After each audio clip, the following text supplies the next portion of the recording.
me the ball. Give me the ball. Give me the ball. Give me the ball. This is what I'm doing to keep myself occupied today. Hope you guys are all well. It's Brother Paul here. Give me the ball. Give me the ball. All right, she doesn't want to share. Give me the ball. Hey guys, it's Paul here. Just thinking about things here. You know, this sitting around and social distancing, as we're all instructed to do right now, has led me to pray more, talk to God more.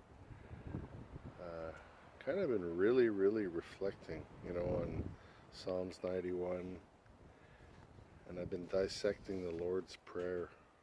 And the part I want to talk about today that's really been strong on my spirit is the part about lead us not into temptation. Well, what is that? And most of us are on social media more than normal right now because we've got nothing better to do.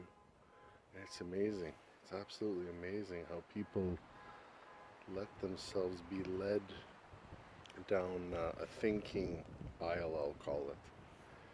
You watch enough of those pictures of empty shelves, it'll make you start thinking, oh, I gotta go hoard, I gotta go hoard. Even though everybody's, shaming each other and saying they're not doing it, come on, man, everybody's been out there, everybody's been buying whatever they need. I was lucky to have a supportive wife who let me do this slowly over the last while. I took it seriously, but it kind of led me to that dream today. Like I had a dream, and I'll get to it in a bit there. But it's one thing to put everything away; it's another to protect it. And up here in Canada, we're not. At least I'm not. I'm not this huge gun nut. And I got nothing against that. If that's your thing, you're a hunter, you're whatever. Hey, go for it. But we're living in a unique time, and like I'm gonna be honest. I looked online for shutters for windows, and you think of places like Los Angeles with high crime areas. People put bars on their doors and windows. Lead us not into temptation. So my mind is going down these thinking aisles that I never thought about before. I got 3 kids, and man, I think about stuff like I work in essential services, so when I'm gone, who's going to be watching my wife and kids? And I tell you, you can think yourself into these strange corners, and please, people, if you haven't done it, or if you're talking to people that especially aren't thinking like us, I'm starting to understand now what the Lord was saying about us being the light of the world. You look at the light and the darkness as just the way you think. And if you think of it that way, if you've read your scriptures more than once, they come to mind when you have conversations, and that's the way God intended it. That's the way He wanted us to be the light of the world. I haven't even thought of these things till just now as I'm saying them. So this is why we're supposed to stay in the Word. We're at the beginning of sorrows. It's going to get a lot worse. And this is when people will panic and do desperate things. And, it's nice and safe for you who has money to go hoard all the food.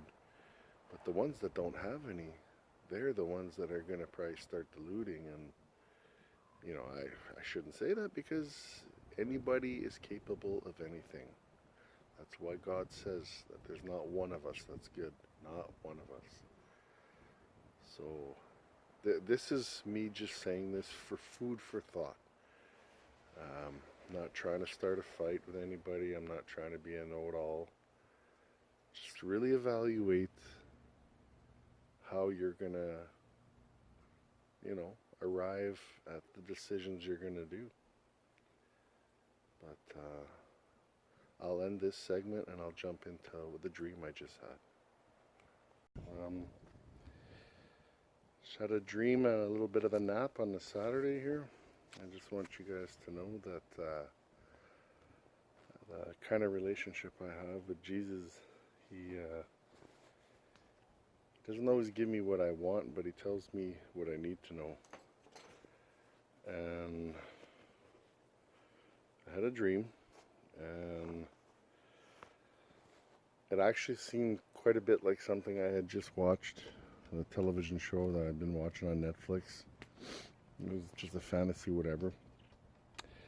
So when I woke up the first time, I didn't think too much of it, and I just kind of shrugged it off as nothing. And then I went back to sleep, and I had the second dream, and it picked up same place as before, and I was obviously just sleeping in my room, and I heard like a noise, like somebody came in the house, and I didn't think anything of it. And when I woke up and I came back into my kitchen, every single cupboard was open and every single morsel of food in my house was taken. So that made me wake up. And I came and told my wife just now, and she was really upset. So